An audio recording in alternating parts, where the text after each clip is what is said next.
So I had started Nakhti University in 2021, and it was really supposed to be an e-learning marketplace and a research center. That was the ideas I had in mind, was for it to be an e-learning marketplace that focused on STEM courses, professional development courses for Black Americans, as well as mental health emphasis in terms of taking a course and having interactivity beyond just a course. So it operates as an e-learning marketplace and a Neo-HBCU. So a Neo-HBCU is a term that I just came up with because it's an updated version of a higher learning institution, and it focuses on being a massive open online course provider aimed at professional Black Americans and students, and even teenagers for that matter, because it's an open course network. So, and we all know that an HBCU is a college or a university that was founded to educate Black American students or students of Black American descent. So that's what it was, what an HBCU is historically for. But in today's time, I think that it needs to be a bit updated, and it's a neo form of how to do education in terms of the self-paced course, the interactivity within the course, but making it in a 3.0 version where there is collaboration, there is groups, there are online apparatuses that provide an extensive amount of social aspects as well. So it's Nakhti University is a MOOC. It's a model for delivering online content in any discipline or field per course with no limit or attendance. That's what a MOOC is. So the emphasis again is STEM and professional development courses, mental wellness, and a growth mindset for the Black American community. So what is a growth mindset? So a growth mindset means that you believe your abilities and intelligence can be developed through hard work, strategies, and feedback. So people with a growth mindset, they see failure as an opportunity to learn and grow from their mistakes. But on the other hand, those who have a fixed mindset, and this is a very big thing in education itself, but those who have a fixed mindset, they believe that their abilities is set in stone, like they believe that it's innate and they can't grow.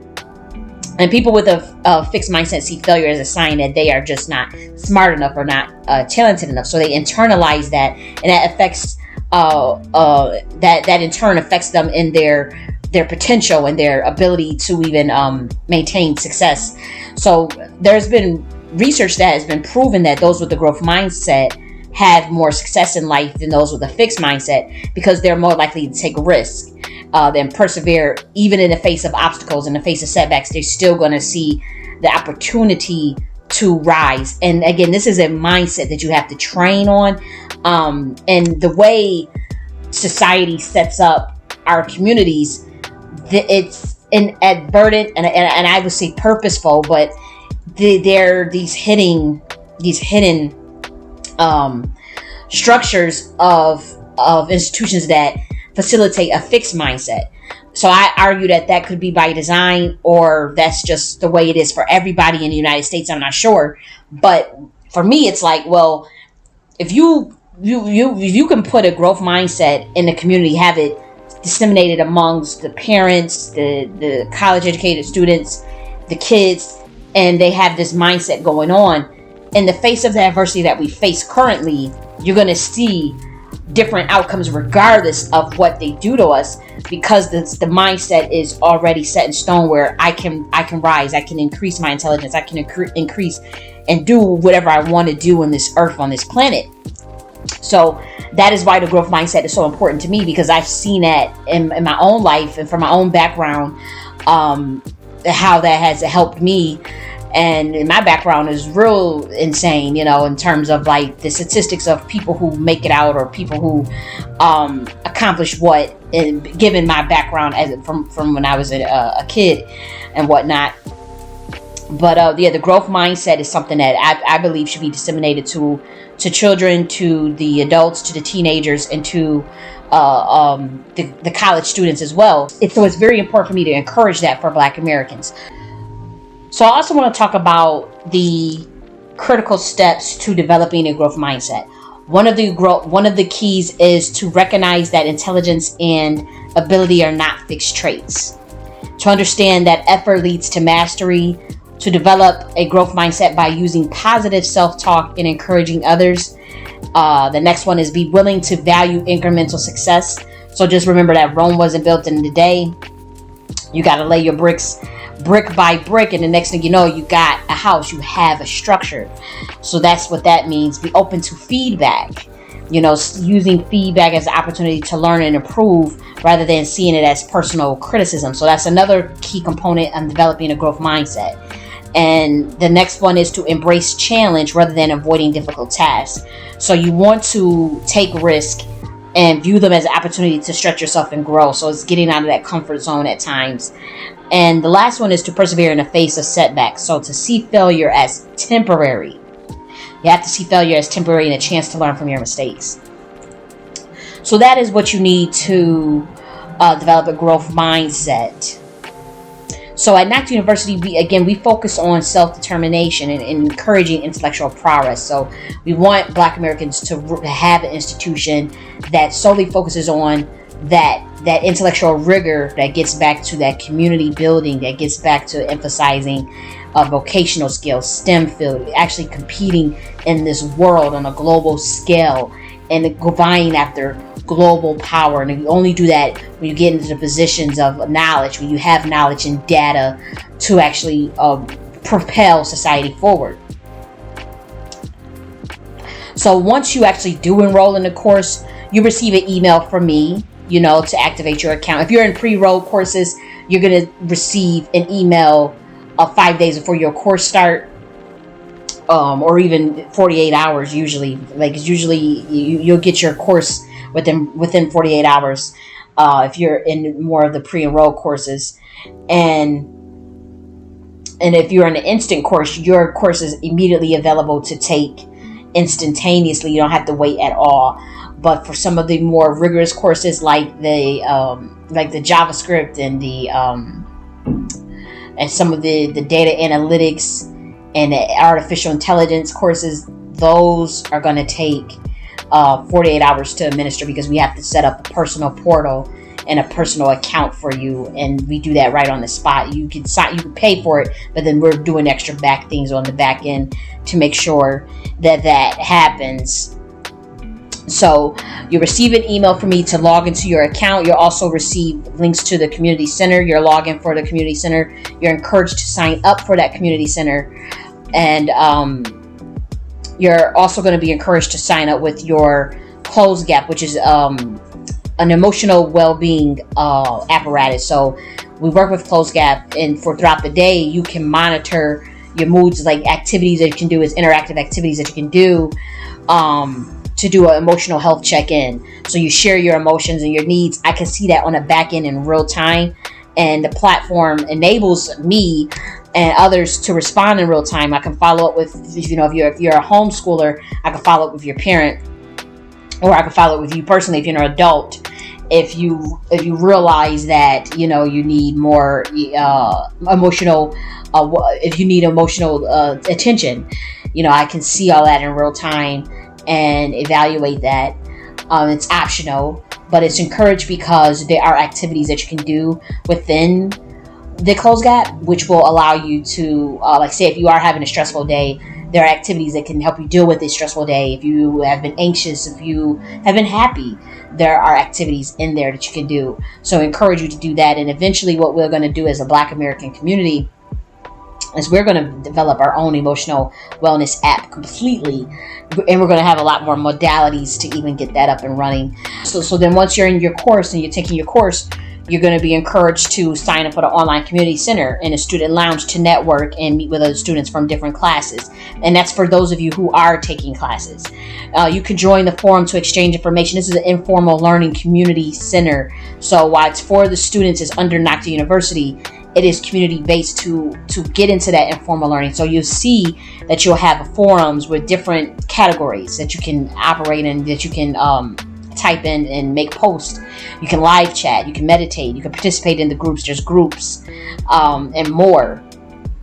And what you're going to do is start to get into that communion with one another and start to really build a community from scratch. Then take it from the abstract level to the physical level, from moving offline into actually creating pod campuses. And that's an idea that aligns with the Neo-HBCU concept in terms of what a pod campus is. And I'll be talking about that and when I develop that infrastructure out. And I'm still working on that as we speak. When you do enroll in the community center, when you do enroll with Close the Gap, though, the name you enroll must match the name of the student account or social media, or you'll be removed from the group, because we need to know who you are. You don't need to necessarily put your photo. You can if you want. You're more than welcome to. You don't even need to put your first and last name, because some of us use alias. Like Kali J.N.S is my alias, but Jenny is my real name. But Kali J.N.S is my pen name that I use to write and publish on my books under, and it's a business name. It's actually registered with the IRS, so there's links to who it is actually is. Like, I have to report on that. But Kali J.N.S is my business name. So I understand if you're using a business name or if you're using pen names, but you guys, we want to start to get into a picture, because this is community building. And we want to add a picture in your name, or something that you want to go by and stick with it. You cannot be changing your avatars and your names so many times throughout the month and stuff, and we lose track of who you actually are. So once you pick something and stick to it, and you will be known as that on the community center, at the community center. And you want to take advantage of the centers at Nakhti University. We talked about the Black American Research Cultural Policy Center, and we talked about the Center for Sexual Health and Family Planning Center. You want to utilize those centers as much as possible. This is going to be updated. I'm going to be producing content a lot more on there. You want to look at the videos, the educational videos. You want to participate. You want to do research articles. You can. We'll publish any research articles you have. You want to be an active member in your community. So I want to cover, what does Nakhti mean? Nakhti means power. So I started using that when I was about 20 years old. A lot of information gets channeled to me. And so for the last 10 years, I'm 30 years old now, I started using Nakhti because it means powerful. So there's no agenda behind the word Nakhti besides the fact that it means powerful. I like the word. When I was a young woman, when I was 20 years old, I was going to use that to start like a shea butter line and all that stuff. So this section of the website, I'm just showing you, we're going down list. This section just shows like the books by Kali J.N.S. That's me, because I am a scholar, I'm a researcher, and I also like to produce content specifically for Black Americans. And so a lot of these books, they're helpful, they're enlightening in that sense, they're enriching, and they're promoting. They're meant to promote family. They're meant to promote moving from toxicity. They're meant to promote unity and comfort and enlightenment. So those books you want to check out. And then we have Developed Theories by Kali J.N.S. Again, as a scholar, I did produce some theories, and I did that on my own. So some of my theories that I developed was one called the Queen Mothership, Biospheric Consciousness, the Alchemy Reservoir of the Collective Unconscious of Black Americans, the Law of Gender Rooted in Electromagnetism and Physical Causation, Self-Redox for Melanated Women, Dysfunction, Indoctrination, and Muellership. So those are just theory. When you come up with a theory in academia, you usually write like a research paper on, or a book or a thesis or whatever, dissertation, and you'll have a theory, like say like the theory of relativity. That's more in the science field. But say for like let's say for sociology, for instance, you'll have knowledge power theory. That's by Foucault. Or you'll have the looking glass self, which is another theory in sociology. Like looking glass self is like, that was always so confusing, that theory to me. And now I get it now, but when I was learning about it, I'm like, what the hell? But so there's theories, and they're just they're just repositories of knowledge. It's the way knowledge is constructed in academia. It doesn't mean that it's law. It doesn't even mean that it can't be challenged, or that it's completely blind spot free. That's not the point. It's an idea of putting forth your explanation of phenomena around the world based on a set of facts that you see. And that is what a theory is in general. So it's the best explanation based off the current facts, the current information that we have. So a lot of the theories that I came up with in particular like regarding the Queen Mothership. That was based on facts that I saw, based off of tribes, various tribes, and then the biospheric consciousness was to explain how to get out of the phenomena of single motherhood, or of womb control, womb management. Those were my ideas of how that looks like, what that looks like. And it's not to say that I came up with the idea of womb management, because that's been talked about for a long time. Biospheric consciousness is just one aspect of my ideas of how to deal with womb management itself. So that's what that means. You have the Alchemy Reservoir of Black Americans that talks about what the essence that encapsulates Black Americans on a collective scale. Even though they have individual identities, even though we are not a monolith, we have patterns and themes that connect us all, that was passed on from generations, cultural markers that we understand, things that we need to do going forward. And that is what the Alchemy Reservoir theory is. It's a really brilliant theory. I'm not trying to like brag or anything, but it's beautiful for our people to know how special we are, and to know, okay, like this is how we can explain our essence if we need to each other, and if we need to for the world to understand us. They're never going to understand us. I don't even think they want to. They want to, but they act like they don't. Everybody wants to usurp that essence for their own benefit, though.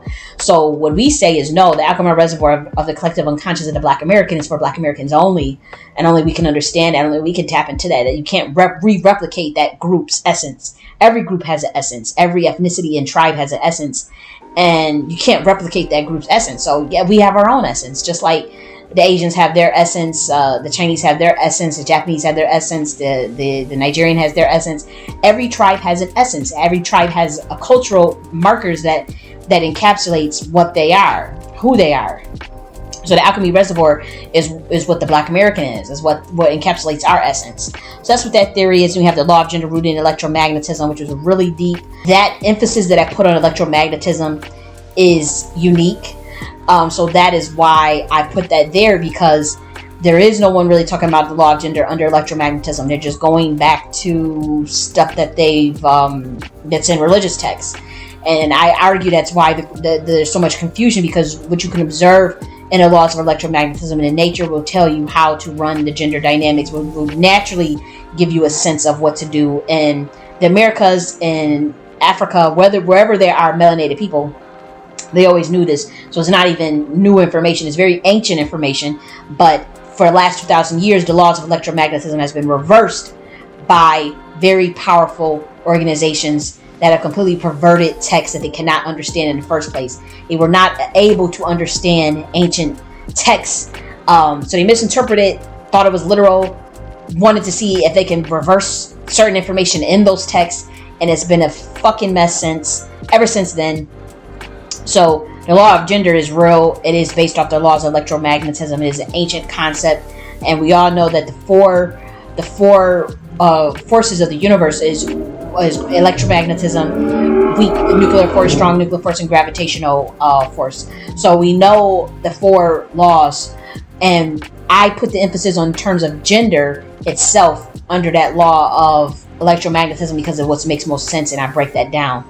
Then we have the dysfunction indoctrination that was explaining how some of the dysfunction indoctrination we see in our community, how that gets disseminated from a very young age, and how they basically trying to explain the phenomena of like Black women and their issues. This is a book for Black women mainly, to understand the phenomena of peptide addiction and single motherhood, as well as self-sabotage, not believing in yourself. Those type of things don't exist in a vacuum. There's very intricate ways this community has a vested interest in some regards of making sure Black women don't live up to their full potential, or don't understand that their godhood, their literal godhood, in their womb. So there's a vested interest globally to make sure that Black women don't understand that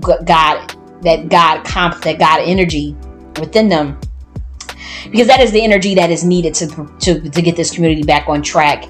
It is not the energy that you currently see, or the desperation, or this energy of role reversal, or where the women are disrespecting the men are disrespecting the women.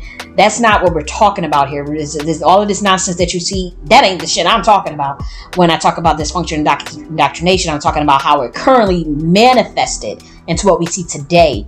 There are certain tenets and certain things in this community that is allowing that. So I teach these women how to break that cycle. Like, no, do not fall for this, and see yourself as a god that can fix their own community, that can do things for their own community.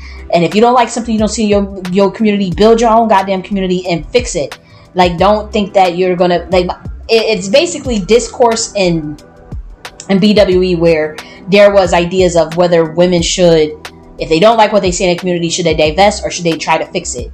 I get a lot of slack for it, but I'm on the side of fix your own damn community. If it's something you don't like, implement that queen mothership and fix this community. That's all you got to do. You don't have to try to think that you're going to fit in other ecosystems. It's basically to teach black women their godhood and remind them of their essence. And if they don't like something that's going on in their community, fix it. All you got to do is be a god, and they will get some act right. These men understand the queen mothership. It is in their genetic DNA. It is in their epigenetics. It is in their cell memory consciousness. You don't just forget a 15,000, 20,000 year system because of 2,000 years your ass been getting slapped up or things have been turned on its head. You don't just forget that. That is innate to all of our people, whether they are in America, whether they're in the Caribbean, or whether they're in Africa. Wherever there's some melanated people, they understand the concept of the queen mothership. They understand the concepts of one man, one woman, one child. They understand these concepts of law of gender under the laws of electromagnetism without any problem. You will not get any pushback. A lot of people don't like me, but they respect me. A lot of people probably can't stand me, but I bet you they won't debate me. They won't challenge this law of gender rooted in electromagnetism. They ain't going to challenge a lot of ideas that I have, because what I did was I didn't go to the Citadel to try to find myself. I went back into our histories, back into her story, our story, before colonialism, before this bullshit popped off, this slavery and all this nonsense. Before all that shit popped off, and before niggas were selling each other and all this nonsense and trying to make deals with this foreigner, we had our own systems. We had our own culture. We always had our own culture. So I rely on that to get me through the day. Melanated culture. I don't rely on bullshit that is disseminated throughout society. I don't rely on other people's systems and other people's way of thoughts to build my community. No, you have your own way, and you wanted to get rid of it. You do whatever you wanted to do and forget your ways, and now you're up here running around here like chickens with your heads cut off. I say no. I say hell no. I say you know how to put this shit back together. You understand high level concepts. You're capable of understanding all types of physics, all types of theoretical astronomy, the drinker codes, whatever it is that's high level, your ass know it. You already know it inside your soul. So we don't need anybody telling us how to be. You just gotta be yourself, and get back to your true essence. So that is what we talk about. That's what I teach, and this is what this whole thing is about: building these educational apparatuses for Black Americans so that they can have a home to go to, in terms of we got our own Neo-HBCU. She's talking about pod campuses. We're going to have something for ourselves. We're going to have something for us. And we've always had institutions for ourselves. We always built things. So that should be nothing new. And Nakhti University, that's for melanated people. That's for melanin. That's for melanated globally. But it's built by the mind and the will of the Black American. It's built by design for the Black American, obviously. So that is that section. I just wanted to break down that section because it's on my website, and I wanted you guys to know, what is all of that? And then here are some of my credentialed disciplines, which is sociology, technology management, business, religious studies, and instructional design and technology. And I probably could have taught myself all this shit, but I didn't. I went to school for it. And so yeah, each of these are a degree, and my favorite one that I learned was obviously sociology. Instructional design is pretty cool too, and religious studies it had to be religious studies and sociology is hands down my favorite. And that's when I went into school, not knowing like the value of a degree and return on investment or anything. I just was like, oh, I study what I want. And you should never approach school that way. You should never approach school that way. So I had to course correct. I had to go back and get some STEM degrees. This is why you see technology management and instructional design technology, because I'm like, what the fuck am I doing here? Like I love sociology and I love religious studies, but that's some shit you go and study on your own. That's some shit like you don't go and I don't know how to say this without discouraging people, but you don't go to school to study that. And I did that when I was really young, really young, like 18 years old. And 18-year-olds don't know shit. You know what I mean? They don't know shit. Some of them do. And I was always intelligent, but like life navigation and that, making that kind of decision, I should not have done that. But I didn't have anybody that in my family that was like, like into college or anything, like, or in the Black community in general, it's known that we tend to go to school for like the social sciences and the humanities, which is very dangerous. And Black Americans in particular, this is not even what the Africans don't do this. The Africans only go straight for STEM, lawyer, doctor, or software engineering. That's what the Africans do, because their parents emphasizes return on investment in a job.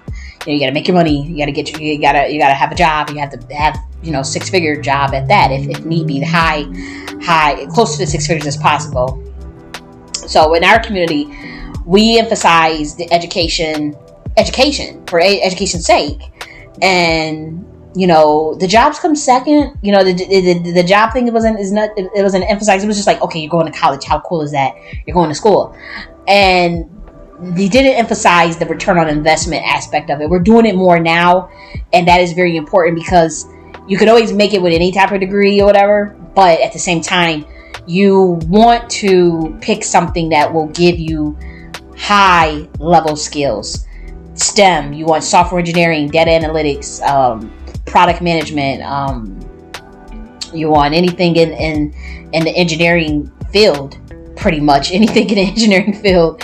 Obviously, if you have to go, I think that medical field, I don't have any experience with medical, so I'm pretty sure that maybe those have high return on investments as well for their degrees. But you want to pick shit that's going to get you a job. Even vocational skills will get you a nice paying job, or skills to start your own business. If you're into plumbing, if you're into electrical engineering or whatever, like, you still need something that's going to set you up to start your business, or for you to find work, so you can sustain and take care of yourself. So those are my actual degrees. And then like my self-taught disciplines, stuff that I taught myself and spent hours and hours teaching myself, like with notebooks, with books, with massive amounts of studying, is the Black American history, evolutionary biology. I used to think evolutionary biology was so cool when I was younger, and I used to take notebooks and just write a bunch of notes. I would read other biologists, read their research, and just take notebooks that I used to have and just write out the most cool things that I thought about the field. And just that's how I've taught myself a lot of that stuff. So I taught myself evolutionary biology, theoretical physics for the most part, particularly string theory is what I'm familiar with.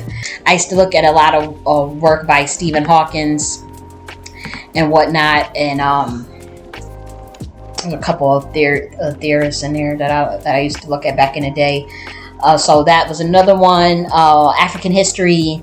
That was one of my favorites. Black American history and African history was one of my favorites to learn. I enjoyed that. Tantra, something I taught myself for years.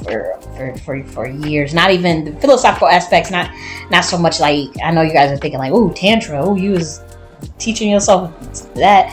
Most of the, like in the Kala Upanishads or some of the Upanishads that mention Tantra, it's more ceremonial, believe it or not, in some aspects of it, and some of the occult aspects of Tantra. So it can be very dull and boring in terms of like the rituals. The Kama Sutra is a very small aspect of it. Sex is actually a very small aspect of the Tantric school of thought. It's not what people think it is. So that's Western Tantra really, emphasizes the sex, obviously. So that's what that is. Eastern occultism and Western occultism, that's just metaphysics. Me teaching myself different metaphysics and whatnot. And then human sexuality, which is sociology. The sociology of human sexuality is what I study. I had this huge book by Crooks and Bear about human sexuality, and I've read that book from cover to cover, boy. And it just talked about every aspect of sexuality that you could think of. So those are some of my self-taught fields. And so I put that in there so you can get to know more about me. Like, okay, who is this person that put this up together? Like, we don't know much about you, so little bit about me. I thought that was important, to know about the person that's funding, this idea, or that's starting these institutions in our community. You need to know who they are. That's me. That's who I am, and that's Nakhti University as well. So I founded Nakhti University. It is 100% funded by me again. So I need your support. Let's look at it as a community endeavor, because it is, and a global endeavor, because we want to implement change on such levels where, again, we take this to the physical realm, where it's pod campuses, where we actually, an idea of pod campus is not going to be like a regular campus. So we're in real time building something very powerful that is a different version of the institutions that you see now. So all of the courses are self-paced, and they're offered in two formats. Now, the two formats are instant courses and pre-enroll courses. The instant courses are immediately available. They do not require like group collaboration. They're instructor-led, and most of the courses are instantly available upon purchase, and are self-paced. But there are other courses where there's pre-enrolled, where it allows for the group discussions, the video conferences, assessments. They're a lot more in-depth, and there's certification for those courses. And it requires traditional standards for e-learning, but also it does have interactive components as well built within the course itself. So it depends on what kind of learner the student is, in terms of like which format would they rather go with. Would they rather go with the pre-enrolled course or the self-paced course? So it's just up to the student to decide on which path. And again, this is per course. So these courses are skills for professional development, and particularly like in the STEM field. So the software engineering, Python, JavaScript, TensorFlow, data analytics, all of the stuff that one would kind of need to kind of propel themselves in the next phase of their career or even business. So there's a lot of emphasis on informal learning, which is where the community center comes in, and mental wellness, and the student lounge itself is designed to build communities. It's a school that's 100% funded by me. I have zero corporate backing. I have no handlers. I have nothing. It's just me. I can go any direction I want, since I'm not controlled. And that feels good, but it's also a struggle in marketing, and I'm not the best marketer. So I'm learning marketing. I'm one of those people that, like, if I don't know something, just go learn it and try your best, put your best foot forward in everything that you do. But it means, what it means for me to be 100% independent like that is that the community has to support me as much as possible. They have to support this endeavor because it's for us. I don't mind building things for us at all, but it's like you have to be there to support it and to take advantage of it, see value in it, because it's on par. It's not like I just didn't research this or didn't think of what kind of courses would Black Americans need. I know we need STEM. I know we need vocational skills as well. I know we need pop-up shops and centers to facilitate things that are in our best interest. So we need these things. So support in every way that you can. That's all I ask, because it is funded by me, and that it is what it is. An online MOOC e-learning marketplace that charges per course versus tuition, and that is focusing on STEM, focusing on mental wellness, that creates the community centers with the MOOC e-learning marketplace itself. That's, believe it or not, that's turning the whole education system on its head. It really is when you think about it. So it's very different in that sense. And then the idea of this pod campus that I'm working on that's going to disrupt. It's a disruptor in its sense, because you have this traditional education system where you go to college, you pay thousands and thousands, tens of thousands for some of these schools. If you go to Ivy League school like how I did, you'll pay tens of thousands of dollars for tuition. You have fees and you have all these things. And when you emphasize the MOOC, when you emphasize it for the Black American, and then you have the community involvement in terms of informal learning with the community centers itself, that social aspect, that interaction aspect, then that's going to be what sets it apart. And then you have this mental wellness emphasis. We want to be global leaders in this world and see ourselves as people that can really affect the way this structure is ran itself. But you have to start somewhere. You have to start small, and you have to be able to run a long race. You can't just give up. So we're going to do that. We're coming with the idea of the pod campus and the Neo-HBCU for you, and taking that globally eventually. So yeah, that's what that's for. So Black Americans, you have something for yourself. You have something that you can claim on your own, and whatever courses that you need on here, we can get it on there. It's not a big deal, but I have been slow to add courses because I'm writing books. But we're going to add more courses. But again, it's STEM and vocational fields. So, I won't be putting like a lot of stuff from social sciences and the humanities on there unless it's like psychology. Make it into business will be on there. But in terms of like making sure you get return on investment for people who are into the STEM field, into software engineering, the different computer languages that you need to learn to make it. Everything is going towards AI. Everything is going towards nanotechnology. You need to know that shit. So that's the stuff that's going to be on there. You need to know your vocational skills in terms of the things that build just your household up. So it's very important to me. It's very important. And I wanted something for you guys and something for myself. So let's continue to support one another. And I'm going to talk to y'all later. Bye.